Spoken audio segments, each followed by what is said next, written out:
নমস্কার বন্ধুরা, আমি চামেলি মণ্ডল। চামেলি মণ্ডল চ্যানেলে আপনাদের সবাইকে স্বাগত জানাই। আজকে যে গল্পটি আমি আপনাদের পড়ে শোনাব, গল্পটির নাম বিলাসী।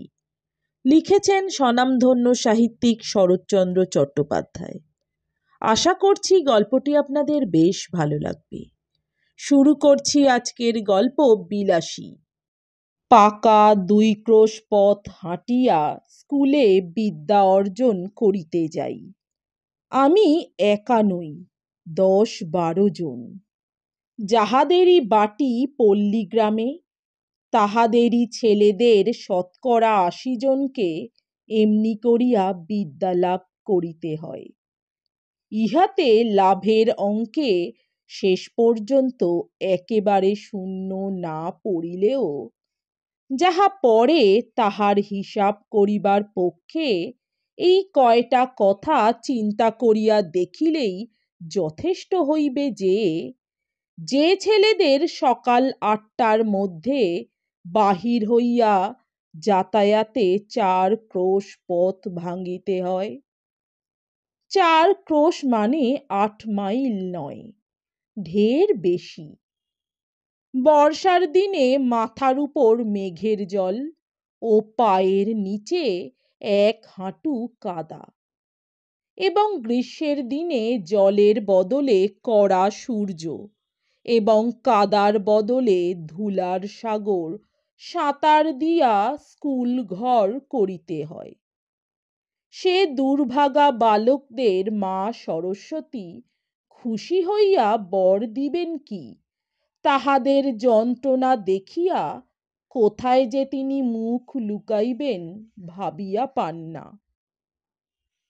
তারপরে এই কৃতবিদ্য শিশুর দল বড় হইয়া একদিন গ্রামেই বসুন আর ক্ষুধার জ্বালায় অন্যত্রই যান। তাঁদের ৪ ক্রোশ হাঁটা বিদ্যার তেজ আত্মপ্রকাশ করিবেই করিবে। কেহ কেহ বলেন শুনিয়াছি। আচ্ছা, যাদের ক্ষুধার জ্বালা তাদের কথা না হয় নাই ধরিলাম, কিন্তু যাদের সে জ্বালা নাই তেমন সব ভদ্রলোকই বা কি সুখে গ্রাম ছাড়িয়া পলায়ন করেন? তারা বাস করিতে থাকিলে তো পল্লীর এত দুর্দশা হয় না। ম্যালেরিয়ার কথাটা না হয় নাই পারিলাম, সে যাক, কিন্তু ওই ৪ ক্রোশ হাঁটার জ্বালায় কত ভদ্রলোকেই যে ছেলেপুলে লইয়া গ্রাম ছাড়িয়া শহরে পালান তাহার আর সংখ্যা নাই। তারপরে একদিন ছেলেপুলের পড়াও শেষ হয় বটে। তখন কিন্তু শহরের সুখ সুবিধা রুচি লইয়া আর তাদের গ্রামে ফিরিয়া আসা চলে না। কিন্তু থাক এ সকল বাজে কথা। স্কুলে যাই, ২ ক্রোশের মধ্যে এমন আরও তো ২-৩ খানা গ্রাম পার হইতে হয়। কার বাগানে আম পাকিতে শুরু করিয়াছে, কোন বনে বৈচি ফল অপর্যাপ্ত ফলিয়াছে, কার গাছে কাঁঠাল এই পাকিল বলিয়া, কার মর্তমান রম্ভার কাঁদি কাটিয়া লইবার অপেক্ষা মাত্র, কার কানাচে ঝোপের মধ্যে আনারসের গায়ে রং ধরিয়াছে, কার পুকুর পাড়ের খেজুর মেতি কাটিয়া খাইলে ধরা পড়িবার সম্ভাবনা অল্প। এই সব খবর লইতেই সময় যায়। কিন্তু আসল যা বিদ্যা, কামস্কটকার রাজধানীর নাম কি এবং সাইবেরিয়ার খনির মধ্যে রূপা মেলে না সোনা মেলে, এ সকল দরকারি তথ্য অবগত হইবার ফুরসতি মেলে না। কাজেই এক্সামিনের সময় এডেন কি জিজ্ঞাসা করিলে বলি পার্সিয়ার বন্দর, আর হুমায়ুনের বাপের নাম জানিতে চাইলে লিখিয়া দিয়া আসি তোগলক খাঁ। এবং আজ ৪০-এর কোঠা পার হইয়াও দেখি ও সকল বিষয়ের ধারণা প্রায় এক রকমই আছে। তারপরে প্রমোশনের দিন মুখ ভার করিয়া বাড়ি ফিরিয়া আসিয়া কখনো বা দল বাঁধিয়া মতলব করি মাস্টার মশাইকে ঠেঙানো উচিত, কখনো বা ঠিক করি অমন বিশ্রী স্কুল ছাড়িয়া দেওয়াই কর্তব্য। আমাদের গ্রামের একটি ছেলের সঙ্গে মাঝে মাঝেই স্কুলের পথে দেখা হইত। তার নাম ছিল মৃত্যুঞ্জয়। আমাদের চেয়ে সে বয়সে অনেক বড়। 3rd ক্লাসে পড়িত। কবে যে সে প্রথম 3rd ক্লাসে উঠিয়াছিল এ খবর আমরা কেহই জানিতাম না। সম্ভবত তাহা প্রত্নতাত্ত্বিকের গবেষণার বিষয়। আমরা কিন্তু তাহার ওই 3rd ক্লাসটাই চিরদিন দেখিয়া আসিয়াছি। তাহার 4th ক্লাসে পড়ার ইতিহাসও কখনো শুনি নাই। 2nd ক্লাসে উঠার খবরও কখনো পাই নাই। মৃত্যুঞ্জয়ের বাপ মা ভাই বোন কেহই ছিল না। ছিল শুধু গ্রামের এক প্রান্তে একটা প্রকাণ্ড আম কাঁঠালের বাগান, আর তার মধ্যে একটা পোড়ো বাড়ি, আর ছিল এক জ্ঞাতি খুড়া। খুড়ার কাজ ছিল ভাইপোর নানাবিধ দুর্নাম রটনা করা। সে গাঁজা খায়, সে গুলি খায়, এমনি আরো কত কি। তার আর একটা কাজ ছিল বলিয়া বেড়ানো। ওই বাগানের অর্ধেকটা তার নিজের অংশ। নালিশ করিয়া দখল করার অপেক্ষা মাত্র। অবশ্য দখল একদিন তিনি পাইয়াছিলেন বটে, কিন্তু সে জেলা আদালতে নালিশ করিয়া নয়, উপরের আদালতের হুকুমে। কিন্তু সে কথা পরে হইবে। মৃত্যুঞ্জয় নিজে রাঁধিয়া খাইত এবং আমের দিনে ওই আমবাগানটা জমা দিয়াই তাহার সারা বৎসরের খাওয়া পড়া চলিত, এবং ভালো করিয়াই চলিত। যেদিন দেখা হইয়াছে সেই দিনই দেখিয়াছি মৃত্যুঞ্জয় ছেঁড়া খোঁড়া মলিন বইগুলি বগলে করিয়া পথের এক ধার দিয়া নীরবে চলিয়াছে। তাহাকে কখনো কাহারও সহিত যাচিয়া আলাপ করিতে দেখি নাই, বরঞ্চ উপযাচক হইয়া কথা কহিতাম আমরাই। তাহার প্রধান কারণ ছিল এই যে দোকানের খাবার কিনিয়া খাওয়াইতে গ্রামের মধ্যে তাহার জোড়া ছিল না। আর শুধু ছেলেরাই নয়, কত ছেলের বাপ কতবার যে গোপনে ছেলেকে দিয়া তাহার কাছে স্কুলের মাহিনা হারাইয়া গেছে, বই চুরি গেছে ইত্যাদি বলিয়া টাকা আদায় করিয়া লইত, তাহা বলিতে পারি না।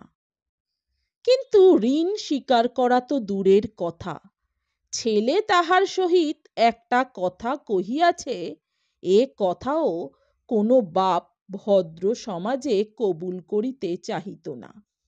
গ্রামের মধ্যে মৃত্যুঞ্জয়ের ছিল এমনই সুনাম। অনেকদিন মৃত্যুঞ্জয়ের সহিত দেখা নাই। একদিন শোনা গেল সে মরমর, আর একদিন শোনা গেল মালপাড়ার এক বুড়া মাল তাহার চিকিৎসা করিয়া এবং তাহার মেয়ে বিলাসী সেবা করিয়া মৃত্যুঞ্জয়কে যমের মুখ হইতে এ যাত্রা ফিরাইয়া আনিয়াছে। অনেকদিন তাহার অনেক মিষ্টান্নের সদ্ব্যয় করিয়াছি। মনটা কেমন করিতে লাগিল। একদিন সন্ধ্যার অন্ধকারে লুকাইয়া তাহাকে দেখিতে গেলাম। তাহার পোড়ো বাড়িতে প্রাচীরের বালাই নাই।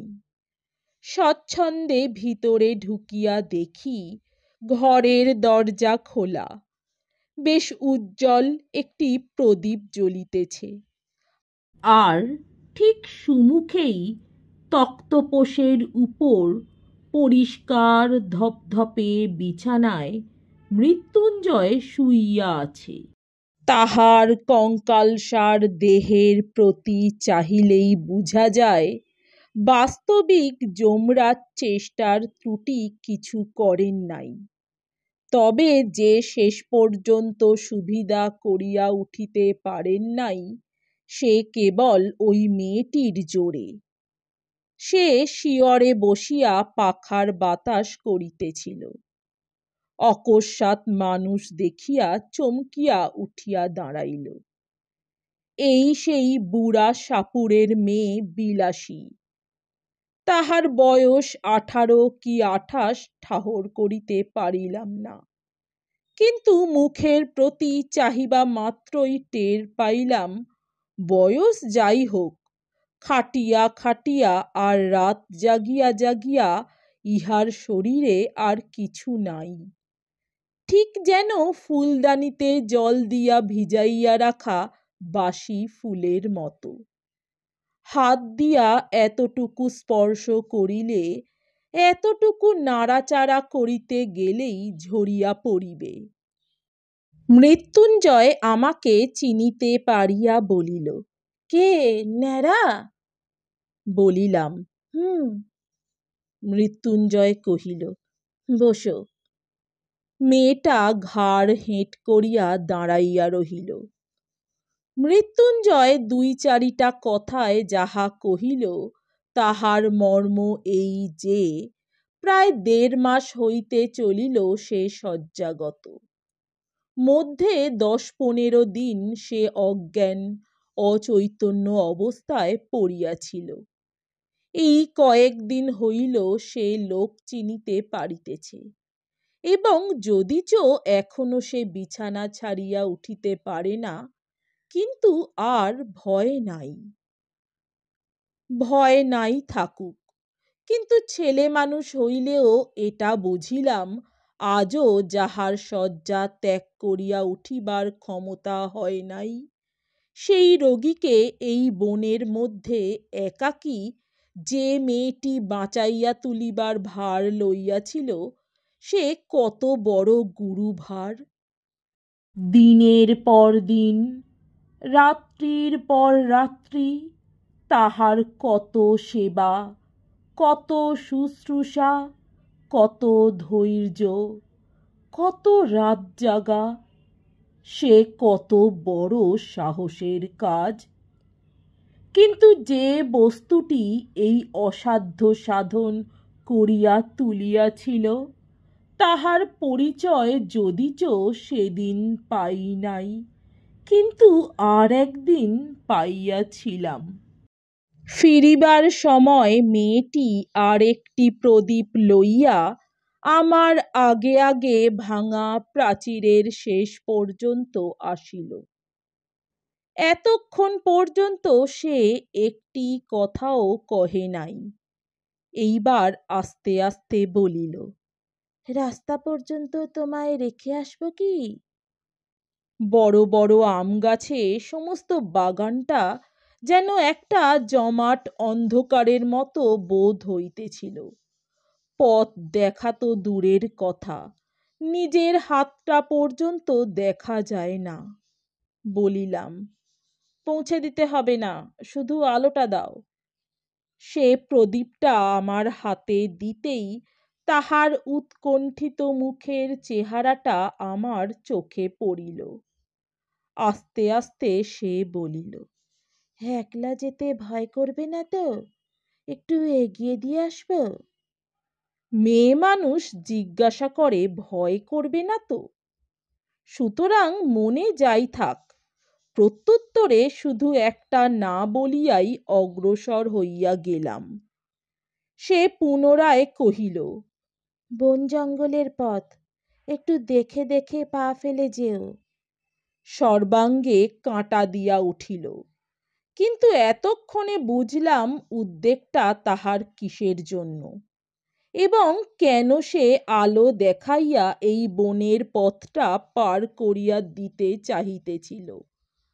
হয়তো সে নিষেধ শুনিত না, সঙ্গেই যাইত, কিন্তু পীড়িত মৃত্যুঞ্জয়কে একাকী ফেলিয়া যাইতেই বোধ করি তাহার শেষ পর্যন্ত মন সরিল না।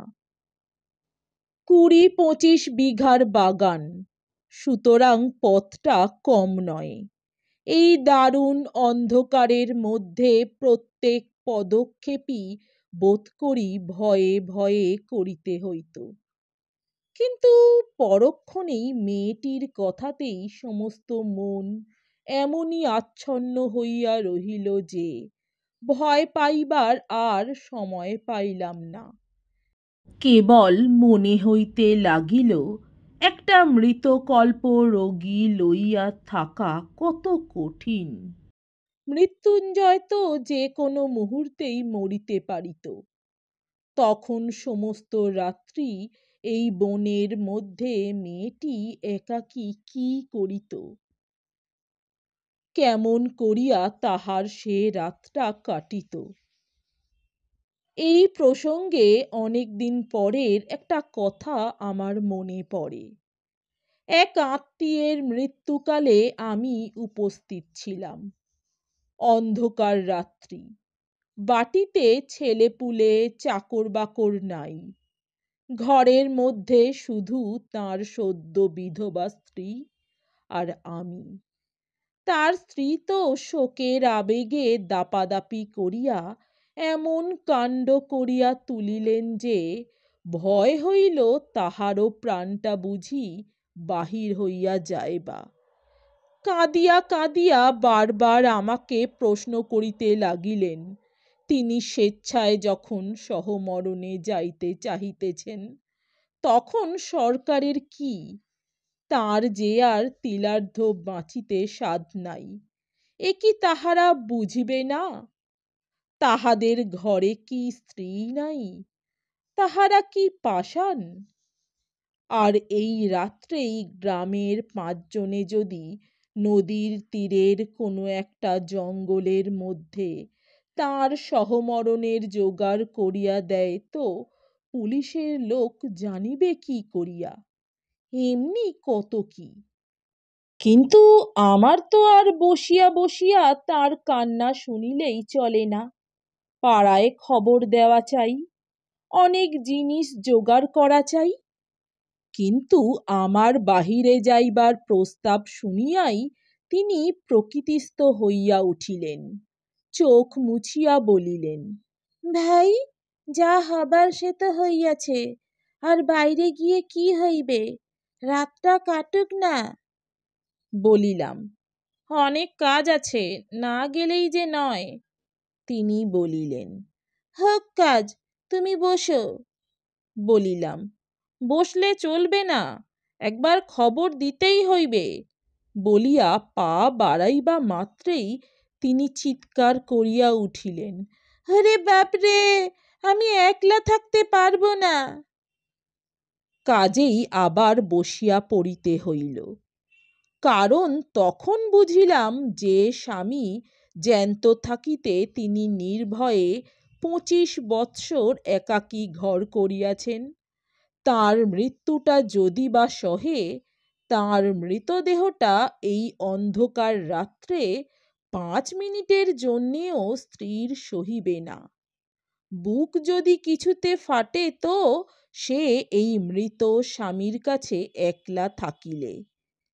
কিন্তু দুঃখটা তাহার তুচ্ছ করিয়া দেখানো আমার উদ্দেশ্য নহে, কিংবা তাহা খাঁটি নয় এ কথা বলাও আমার অভিপ্রায় নহে, কিংবা একজনের ব্যবহারেই তাহার চূড়ান্ত মীমাংসা হইয়া গেল তাহাও নহে। কিন্তু এমন আরো অনেক ঘটনা জানি, যাহার উল্লেখ না করিয়াও আমি এই কথা বলিতে চাই যে শুধু কর্তব্য জ্ঞানের জোরে অথবা বহুকাল ধরিয়া একসঙ্গে ঘর করার অধিকারেই এই ভয়টাকে কোনো মেয়ে মানুষই অতিক্রম করিতে পারে না।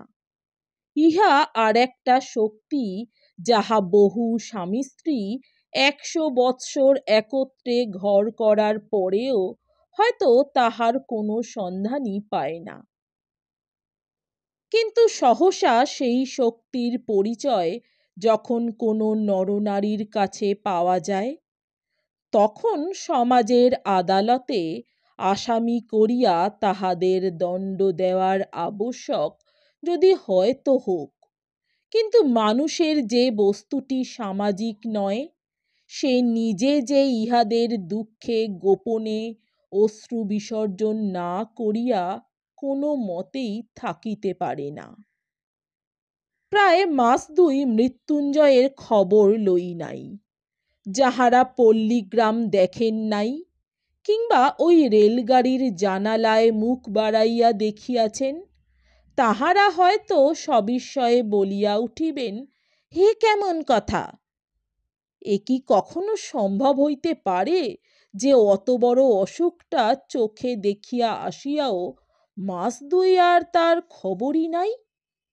তাহাদের অবগতির জন্য বলা আবশ্যক যে এ শুধু সম্ভব নয়, এই হইয়া থাকে। একজনের বিপদে পাড়াশুদ্ধ ঝাঁক বাঁধিয়া উপুর হইয়া পড়ে, এই যে একটা জনশ্রুতি আছে, জানি না তাহা সত্যযুগের পল্লীগ্রামের ছিল কিনা, কিন্তু এ কালে তো কোথাও দেখিয়াছি বলিয়া মনে করিতে পারি না। তবে তাহার মরার খবর যখন পাওয়া যায় নাই, তখন সে যে বাঁচিয়া আছে এ ঠিক। এমনি সময়ে হঠাৎ একদিন কানে গেল, মৃত্যুঞ্জয়ের সেই বাগানের অংশীদার খুড়া তোলপাড় করিয়া বেড়াইতেছে যে গেল গেল, গ্রামটা এবার রসাতলে গেল। নালতের মিত্তির বলিয়া সমাজে আর তার মুখ বাহির করিবার জো রহিল না। অকাল কুষ্মাণ্ডটা একটা সাপুড়ের মেয়ে নিকা করিয়া ঘরে আনিয়াছে। আর শুধু নিকা নয়, তাও না হয় চুলায় যাক, তাহার হাতে ভাত পর্যন্ত খাইতেছে। গ্রামে যদি ইহার শাসন না থাকে তো বনে গিয়া বাস করিলেই তো হয়। করলা হরিপুরের সমাজ এ কথা শুনিলে যে ইত্যাদি ইত্যাদি। তখন ছেলে বুড়ো সকলের মুখেই ওই এক কথা, হ্যাঁ হে হইল কি, কলি কি সত্যই উল্টাইতে বসিল? খুড়া বলিয়া বেড়াইতে লাগিলেন, এ যে ঘটিবে তিনি অনেক আগেই জানিতেন। তিনি শুধু তামাশা দেখিতেছিলেন, কোথাকার জল কোথায় গিয়া মরে। নইলে পর নয়, প্রতিবেশী নয়, আপনার ভাইপো, তিনি কি বাড়ি লইয়া যাইতে পারিতেন না? তাহার কি ডাক্তার বৈদ্য দেখাইবার ক্ষমতা ছিল না? তবে কেন যে করেন নাই এখন দেখুক সবাই। কিন্তু আর তো চুপ করিয়া থাকা যায় না, এ যে মিত্তির বংশের নাম ডুবিয়া যায়, গ্রামের যে মুখ পড়ে। তখন আমরা গ্রামের লোক মিলিয়া যে কাজটা করিলাম, তাহা মনে করিলে আমি আজও লজ্জায় মরিয়া যাই। খুড়া চলিলেন নালতের মিত্তির বংশের অভিভাবক হইয়া, আর আমরা 10-12 জন সঙ্গে চলিলাম গ্রামের বদন দগ্ধ না হয় এই জন্য। মৃত্যুঞ্জয়ের পোড়ো বাড়িতে গিয়া যখন উপস্থিত হইলাম, তখন সবেমাত্র সন্ধ্যা হইয়াছে। মেয়েটি ভাঙা বারান্দার একধারে রুটি গড়িতেছিল। অকস্মাৎ লাঠি সোঁটা হাতে এতগুলি লোককে উঠানের উপর দেখিয়া ভয়ে নীলবর্ণ হইয়া গেল। খুড়ো ঘরের মধ্যে উঁকি মারিয়া দেখিলেন মৃত্যুঞ্জয় শুইয়া আছে। চট করিয়া শিকলটা টানিয়া দিয়া সেই ভয়ে মৃতপ্রায় মেয়েটিকে সম্ভাষণ শুরু করিলেন। বলা বাহুল্য, জগতের কোনো খুড়া কোনো কালে বোধ করি ভাইপোর স্ত্রীকে ওরূপ সম্ভাষণ করে নাই। সে এমনি যে মেয়েটি হীন সাপুড়ের মেয়ে হইয়াও তাহা সহিতে পারিল না। চোখ তুলিয়া বলিল, বাবা আমারে বাবুর সাথে নিকে দিয়েছে যেন। খুড়া বলিলেন, তবে রে, ইত্যাদি ইত্যাদি। এবং সঙ্গে সঙ্গেই ১০-১২ জন বীর দর্পে হুঙ্কার দিয়া তাহার ঘাড়ে পড়িল। কেহ ধরিল চুলের মুঠি, কেহ ধরিল কান, কেহ ধরিল হাত দুটো, এবং যাহাদের সে সুযোগ ঘটিল না তাহারাও নিশ্চেষ্ট হইয়া রহিল না। কারণ সংগ্রামস্থলে আমরা কাপুরুষের ন্যায় চুপ করিয়া থাকিতে পারি, আমাদের বিরুদ্ধে এত বড় দুর্নাম রটনা করিতে বোধ করি নারায়ণের কর্তৃপক্ষেরও চক্ষুলজ্জা হইবে। এইখানে একটা অবান্তর কথা বলিয়া রাখি। শুনিয়াছি নাকি বিলাত প্রভৃতি ম্লেচ্ছ দেশে পুরুষদের মধ্যে একটা কুসংস্কার আছে, স্ত্রীলোক দুর্বল এবং নিরুপায় বলিয়া তাহার গায়ে হাত তুলিতে নাই। হে আবার একটা কি কথা! সনাতন হিন্দু এ কুসংস্কার মানে না। আমরা বলি যাহারি গায়ে জোর নাই তাহার গায়ে হাত তুলিতে পারা যায়, তা সে নরনারী যাই হোক না কেন। মেয়েটি প্রথমেই সেই যা একবার আর্তনাদ করিয়া উঠিয়াছিল, তারপরে একবারে চুপ করিয়া গেল। কিন্তু আমরা যখন তাহাকে গ্রামের বাহিরে রাখিয়া আসিবার জন্য হিঁচড়াইয়া লইয়া চলিলাম, তখন সে মিনতি করিয়া বলিতে লাগিল, বাবুরা, আমাকে একটিবার ছেড়ে দাও, আমি রুটিগুলো ঘরে দিয়ে আসি, বাইরে শিয়াল কুকুরে খেয়ে যাবে, রোগা মানুষ সমস্ত রাত খেতে পাবে না। মৃত্যুঞ্জয় রুদ্ধ ঘরের মধ্যে পাগলের মতো মাথা কুটিতে লাগিল, দ্বারে পদাঘাত করিতে লাগিল এবং শ্রাব্য অশ্রাব্য বহুবিধ ভাষা প্রয়োগ করিতে লাগিল। কিন্তু আমরা তাহাতে তিলার্ধ বিচলিত হইলাম না। স্বদেশের মঙ্গলের জন্য সমস্ত অকাতরে সহ্য করিয়া তাহাকে হির হির করিয়া টানিয়া লইয়া চলিলাম বলিতেছি, কেননা আমিও বরাবর সঙ্গে ছিলাম। কিন্তু কোথায় আমার মধ্যে একটুখানি দুর্বলতা ছিল, আমি তাহার গায়ে হাত দিতে পারি নাই, বরঞ্চ কেমন যেন কান্না পাইতে লাগিল। সে যে অত্যন্ত অন্যায় করিয়াছে এবং তাহাকে গ্রামের বাহির করাই উচিত বটে, কিন্তু এটাই যে আমরা ভালো কাজ করিতেছি সেও কিছুতে মনে করিলাম না। কিন্তু আমার কথা যাক, আপনারা মনে করিবেন না পল্লী গ্রামে উদারতার একান্ত অভাব, মোটেই না। বরঞ্চ বড়লোক হইলে আমরা এমন সব ঔদার্য প্রকাশ করি যে শুনিলে আপনারা অবাক হইয়া যাইবেন। এই মৃত্যুঞ্জয়টাই যদি না তাহার হাতে ভাত খাইয়া অমার্জনীয় অপরাধ করিত, তা হইলে তো আমাদের এত রাগ হইত না। আর কায়েতের ছেলের সঙ্গে সাপুড়ের মেয়ের নিকা, এ তো একটা হাসিয়া উড়াইবার কথা। কিন্তু কাল করিল যে ওই ভাত খাইয়া, হোক না সে ২.৫ মাসের রুগী, হোক না সে শয্যাশায়ী, কিন্তু তাই বলিয়া ভাত, লুচি নয়, সন্দেশ নয়, পাঁঠার মাংস নয়, ভাত খাওয়া যে অন্য পাপ, সে তো আর সত্য সত্যই মাপ করা যায় না। তা নইলে পল্লীগ্রামের লোক সংকীর্ণচিত্ত নয়। ৪ ক্রোশ হাঁটা বিদ্যা যেসব ছেলের পেটে, তারাই তো একদিন বড় হইয়া সমাজের মাথা হয়।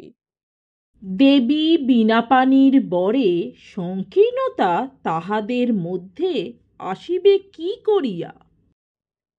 এই তো ইহারই কিছুদিন পরে প্রাতঃস্মরণীয় স্বর্গীয় মুখোপাধ্যায় মহাশয়ের বিধবা পুত্রবধূ মনের বৈরাগ্যে বছর ২ কাশীবাস করিয়া যখন ফিরিয়া আসিলেন, তখন নিন্দুকেরা কানাকানি করিতে লাগিল যে অর্ধেক সম্পত্তি ওই বিধবার, এবং পাছে তাহা বেহাত হয় এই ভয়েই ছোটবাবু অনেক চেষ্টা অনেক পরিশ্রমের পর বৌঠানকে যেখান হইতে ফিরাইয়া আনিয়াছেন সেটা কাশী বটে। যাই হোক, ছোটবাবু তাহার স্বাভাবিক ঔদার্যে গ্রামের বারোয়ারি পূজা বাবদ 200 টাকা দান করিয়া 5খানা গ্রামের ব্রাহ্মণের সদক্ষিণা উত্তম ফলাহারের পর প্রত্যেক সৎ ব্রাহ্মণের হাতে যখন একটা করিয়া কাঁসার গেলাস দিয়া বিদায় করিলেন, তখন ধন্য ধন্য পড়িয়া গেল। এমনকি পথে আসিতে অনেকেই দেশের এবং দশের কল্যাণের নিমিত্ত কামনা করিতে লাগিলেন এমন সব যারা বড়লোক, তাদের বাড়িতে বাড়িতে মাসে মাসে এমন সব সদ অনুষ্ঠানের আয়োজন হয় না কেন?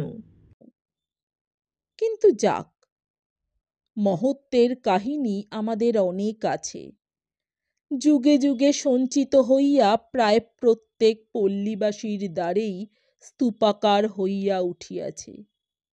এই দক্ষিণবঙ্গের অনেক পল্লীতে অনেক দিন ঘুরিয়া গৌরব করিবার মতো অনেক বড় বড় ব্যাপার প্রত্যক্ষ করিয়াছি।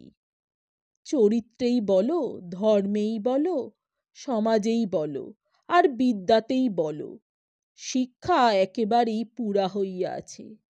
এখন শুধু ইংরাজকে কষিয়া গালিগালাজ করিতে পারিলেই দেশটা উদ্ধার হইয়া যায়। বৎসরখানেক গত হইয়াছে, মশার কামড় আর সহ্য করিতে না পারিয়া সবেমাত্র সন্ন্যাসীগিরিতে ইস্তফা দিয়া ঘরে ফিরিয়াছি। একদিন দুপুরবেলা ক্রোশ 2 দূরের মালপাড়ার ভিতর দিয়া চলিয়াছি। হঠাৎ দেখি একটা কুটিরের দ্বারে বসিয়া মৃত্যুঞ্জয়, তার মাথায় গেরুয়া রঙের পাগড়ি, বড় বড় দাড়ি চুল, গলায় রুদ্রাক্ষ ও পুঁতির মালা। কে বলিবে এ আমাদের সেই মৃত্যুঞ্জয়? কায়স্থের ছেলে 1টা বছরের মধ্যেই জাত দিয়া একেবারে পুরা দস্তুর সাপুড়ে হইয়া গেছে।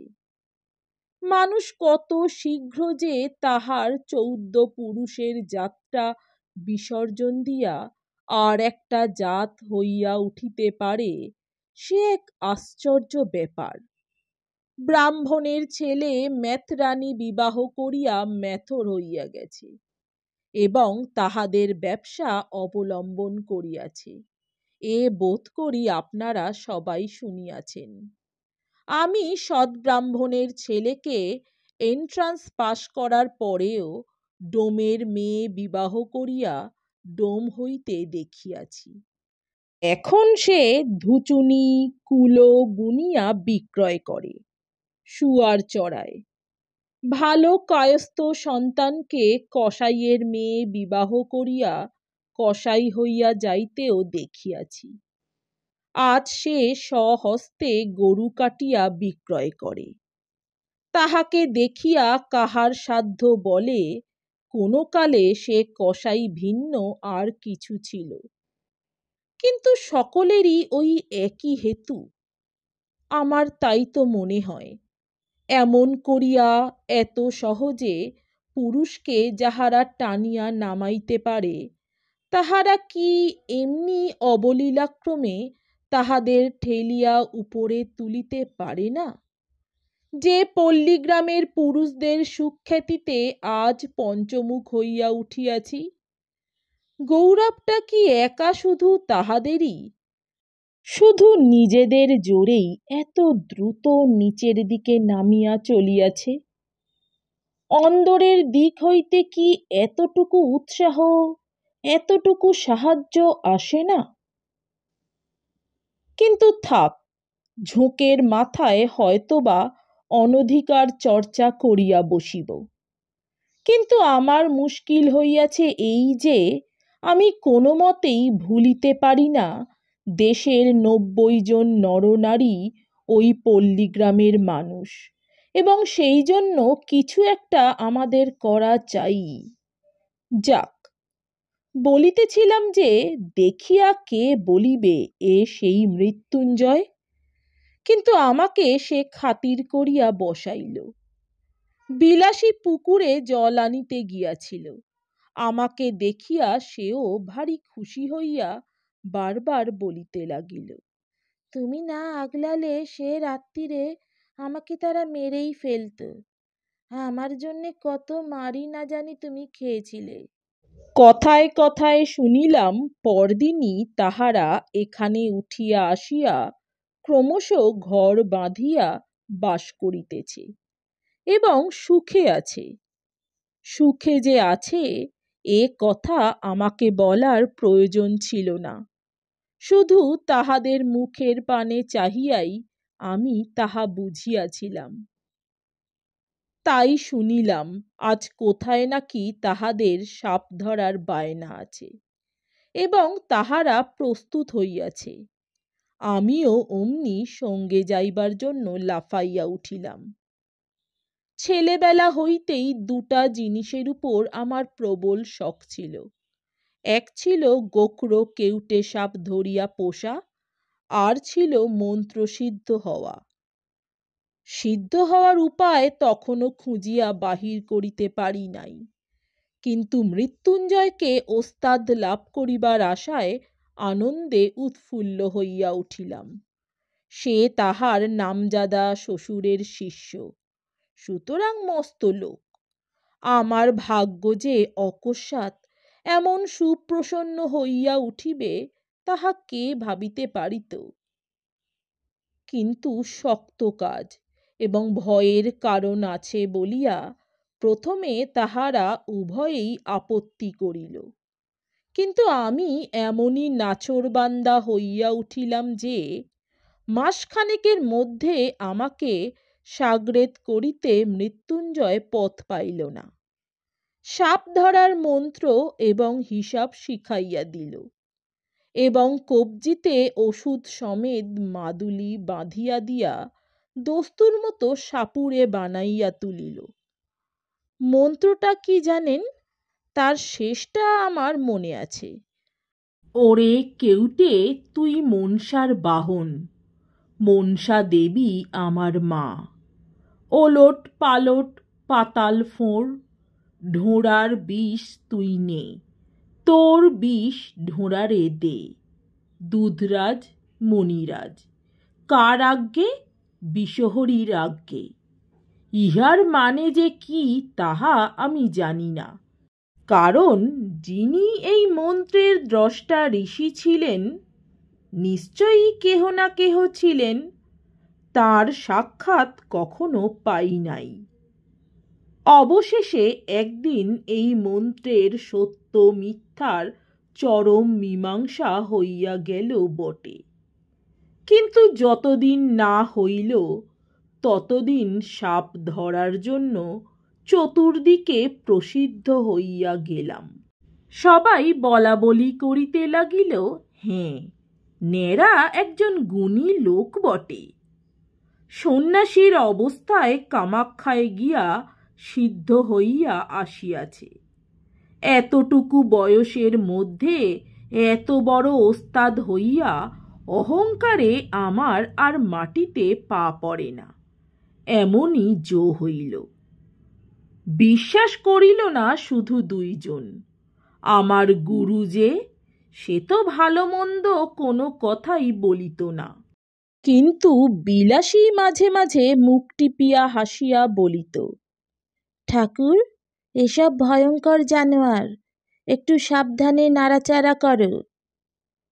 বস্তুত বিষ দাঁত ভাঙা, সাপের মুখ হইতে বিষ বাহির করা প্রভৃতি কাজগুলো এমনই অবহেলার সহিত করিতে শুরু করিয়াছিলাম যে সেসব মনে পড়িলে আমার আজও গা কাঁপে। আসল কথা হইতেছে এই যে সাপ ধরাও কঠিন নয়, এবং ধরা সাপ 2-4 দিন হাঁড়িতে পুড়িয়া রাখার পরে তাহার বিষ দাঁত ভাঙাই হোক আর নাই হোক, কিছুতেই কামড়াইতে চাহে না।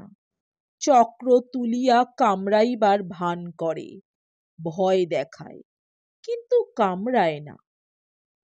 মাঝে মাঝে আমাদের গুরু শিষ্যের সহিত বিলাসী তর্ক করিত।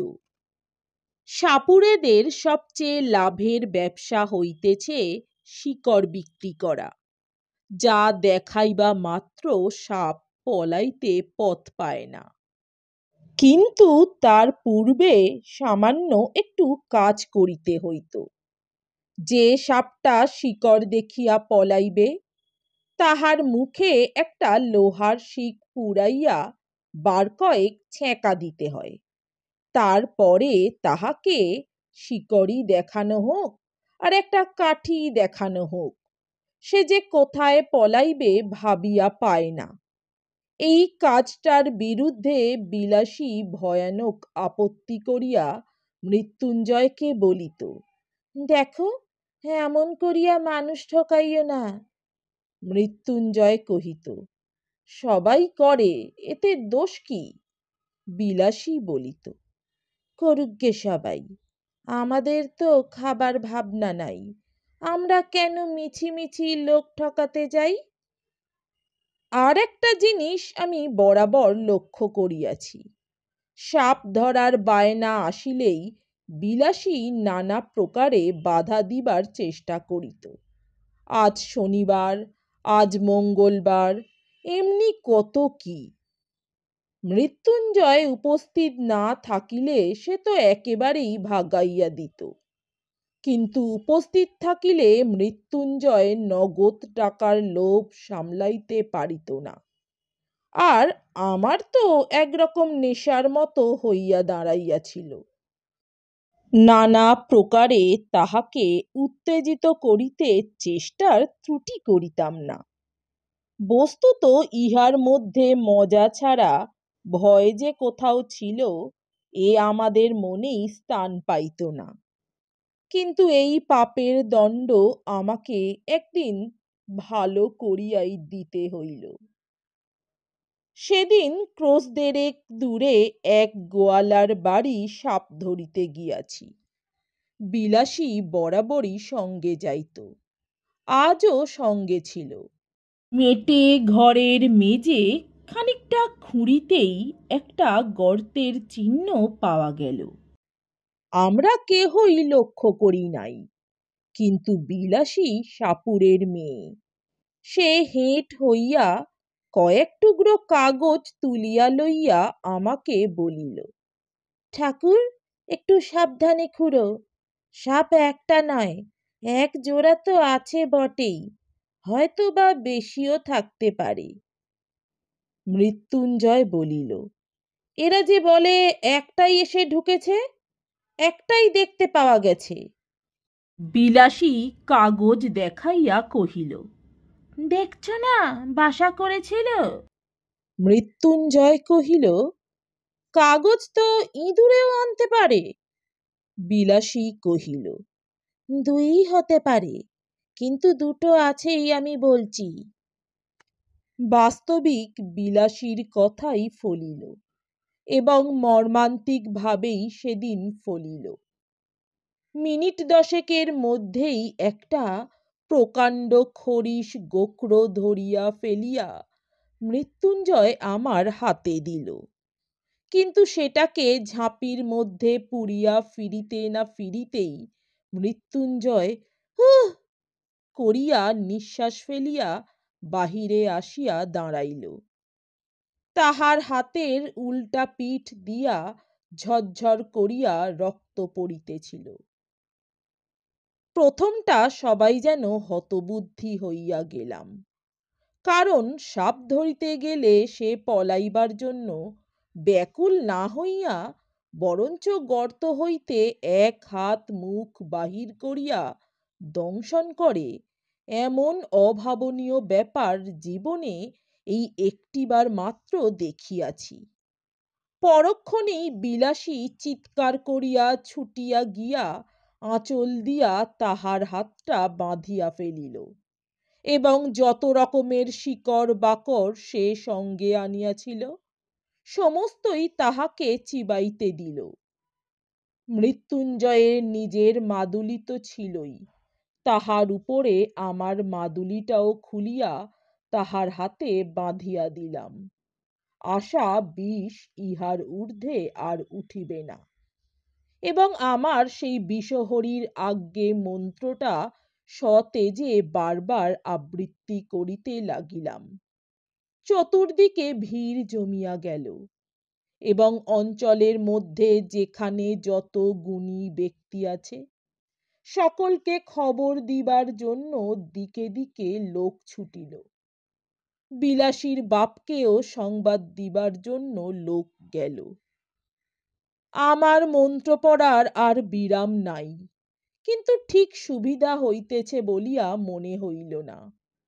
তথাপি আবৃত্তি সমভাবেই চলিতে লাগিল। কিন্তু মিনিট 15-20 পরেই যখন মৃত্যুঞ্জয় একবার বমি করিয়া নাকে কথা কহিতে শুরু করিয়া দিল, তখন বিলাসী মাটির উপরে একেবারে আছাড় খাইয়া পড়িল। আমিও বুঝিলাম আমার বিষহরীর দোহাই বুঝিবা আর খাটে না। নিকটবর্তী আরো 2-4 জন ওস্তাদ আসিয়া পড়িলেন এবং আমরা কখনো বা একসঙ্গে কখনো বা আলাদা 33 কোটি দেবদেবীর দোহাই পাড়িতে লাগিলাম।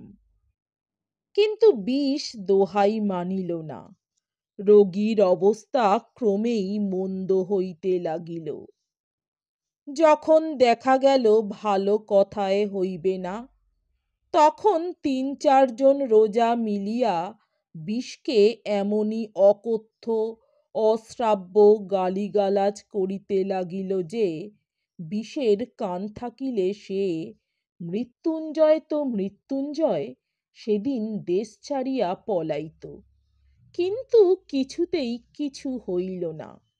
আরো আধ ঘণ্টা ধস্তাধস্তির পরে রোগী তাহার বাপ মায়ের দেওয়া মৃত্যুঞ্জয় নাম, তাহার শ্বশুরের দেওয়া মন্ত্রৌষধি সমস্ত মিথ্যা প্রতিপন্ন করিয়া ইহলোকের লীলা সাঙ্গ করিল।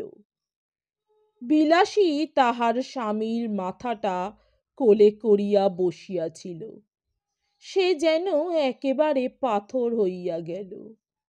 যাক, তাহার দুঃখের কাহিনীটা আর বাড়াইব না, কেবল এইটুকু বলিয়া শেষ করিব যে সে 7 দিনের বেশি বাঁচিয়া থাকাটা সহিতে পারিল না।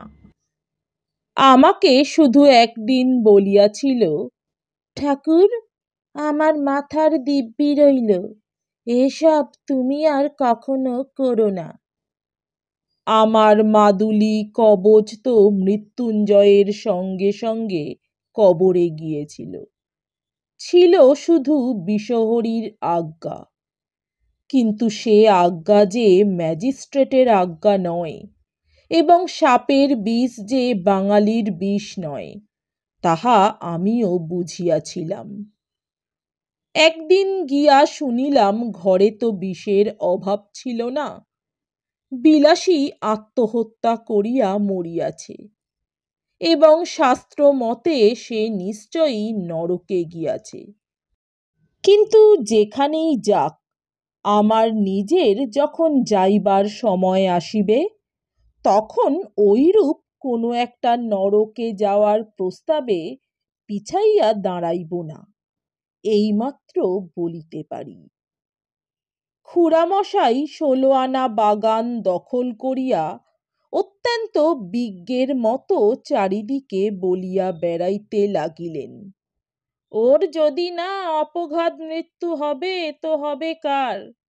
পুরুষ মানুষ অমন একটা ছেড়ে 10টা করুক না, তাতে তো তেমন আসে যায় না, না হয় একটু নিন্দাই হতো, কিন্তু হাতে ভাত খেয়ে মরতে গেলি কেন? নিজে মোলো, আমার পর্যন্ত মাথা হেঁট করে গেল।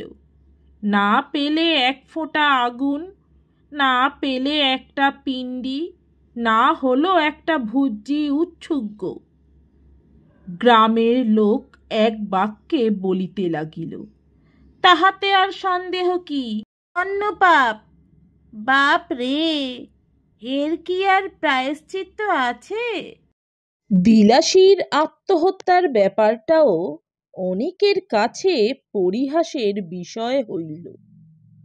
আমি প্রায়ই ভাবি, এ অপরাধ হয়তো ইহারা উভয়েই করিয়াছিল। কিন্তু মৃত্যুঞ্জয় তো পল্লীগ্রামেরই ছেলে, পাড়াগাঁয়ের তেলে জলেই তো মানুষ। তবু এত বড় দুঃসাহসের কাজে প্রবৃত্ত করাইয়াছিল তাহাকে যে বস্তুটা, সেটা কেহ একবার চোখ মেলিয়া দেখিতে পাইল না। আমার মনে হয় যে দেশের নরনারীর মধ্যে পরস্পরের হৃদয় জয় করিয়া বিবাহ করিবার রীতি নাই, বরঞ্চ তাহা নিন্দার সামগ্রী। যে দেশের নরনারী আশা করিবার সৌভাগ্য, আকাঙ্ক্ষা করিবার ভয়ঙ্কর আনন্দ হইতে চিরদিনের জন্য বঞ্চিত, যাহাদের জয়ের গর্ব, পরাজয়ের ব্যথা কোনোটাই জীবনে একটিবারও বহন করিতে হয় না, যাহাদের ভুল করিবার দুঃখ আর ভুল না করিবার আত্মপ্রসাদ কিছুরই বালাই নাই, যাহাদের প্রাচীন এবং বহুদর্শী বিজ্ঞ সমাজ সর্বপ্রকারের হাঙ্গামা হইতে অত্যন্ত সাবধানে দেশের লোককে তফাত করিয়া আজীবন কেবল ভালোটি হইয়া থাকিবারই ব্যবস্থা করিয়া দিয়াছেন। তাই বিবাহ ব্যাপারটা যাহাদের শুধু নিছক কন্ট্রাক্ট, তা সে যতই কেন না বৈদিক মন্ত্র দিয়া ডকুমেন্ট পাকা করা হোক, সে দেশের লোকের সাধ্যই নাই মৃত্যুঞ্জয়ের অন্য পাপের কারণ বোঝে। বিলাসীকে যাহারা পরিহাস করিয়াছিলেন তাহারা সকলেই সাধু গৃহস্থ এবং সাধ্বী গৃহিণী। অক্ষয় সতীলোক তাহারা সবাই পাইবেন, তাও আমি জানি। কিন্তু সেই সাপুড়ের মেয়েটি যখন একটি পীড়িত শয্যাগত লোককে তিল তিল করিয়া জয় করিতেছিল, তাহার তখনকার সে গৌরবের কণা মাত্র হয়তো আজিও ইহাদের কেহ চোখে দেখেন নাই। মৃত্যুঞ্জয় হয়তো নিতান্তই একটা তুচ্ছ মানুষ ছিল, কিন্তু তাহার হৃদয় জয় করিয়া দখল করার আনন্দটাও তুচ্ছ নয়, সে সম্পদও অকিঞ্চিৎকর নহে। এই বস্তুটাই এ দেশের লোকের পক্ষে বুঝিয়া ওঠা কঠিন। আমি ভূদেববাবুর পারিবারিক প্রবন্ধেরও দোষ দিব না এবং শাস্ত্রীয় তথা সামাজিক বিধি ব্যবস্থারও নিন্দা করিব না। করিলেও মুখের উপর কড়া জবাব দিয়া যাহারা বলিবেন এই হিন্দু সমাজ তাহার নির্ভুল বিধি ব্যবস্থার জোরেই অত শতাব্দীর অতগুলো বিপ্লবের মধ্যে বাঁচিয়া আছে, আমি তাহাদেরও অতিশয় ভক্তি করি। প্রত্যুত্তরে আমি কখনোই বলিব না টিকিয়া থাকাই চরম সার্থকতা নয় এবং অতিকায় হস্তি লোপ পাইয়াছে, কিন্তু তেলাপোকা টিকিয়া আছে। আমি শুধু এই বলিব যে বড়লোকের নন্দগোপালটির মতো দিবারাত্রি চোখে চোখে এবং কোলে কোলে রাখিলে যে সে বেশটি থাকিবে, তাহাতে কোনো সন্দেহ নাই। কিন্তু একেবারে তেলাপোকাটির মতো বাঁচাইয়া রাখার চেয়ে এক আধবার কোল হইতে নামাইয়া আরও 5 জন মানুষের মতো দু এক পা হাঁটিতে দিলেও প্রায়শ্চিত্ত করার মতো পাপ হয় না। নমস্কার, আমার গল্প পাঠ ভালো লাগলে দয়া করে আমার চ্যানেলটি সাবস্ক্রাইব করে দেবেন, লাইক, কমেন্ট, শেয়ার করতে ভুলবেন না। অনেক ধন্যবাদ।